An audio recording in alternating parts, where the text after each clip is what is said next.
Pinaniniwala isa pang video ng Pinay na ni-rape din sa Middle East ang lumitaw. At pinaniniwala ang binauna sa disyerto.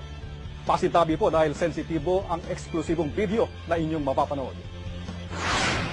Hindi pa matunton sa Saudi si Melissa, ang Pinay domestic helper sa Saudi Arabia na sinasabing ginahasa ng anak ng amo habang kinukunan ng video.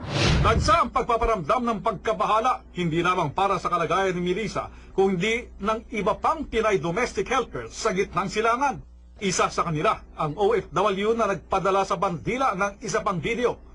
Pinakita nito ang umano'y panggagahasa din sa isa pang Pinay OFW sa gitnang silangan. آخر مرة يا حلو والله يلا ورا ورا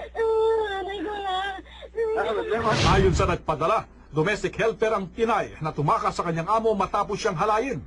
Nasakay siya sa isang Arabong taxi driver na nagdala sa kanya sa isang tent sa isang disyerto na nagsisilbing prostitution house.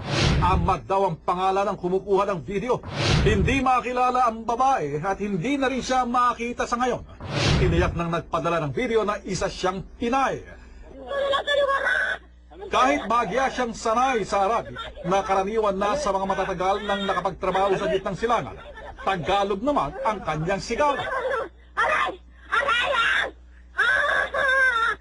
Dito lamang Miyerkules ay dumating sa airport ang isang domestic helper.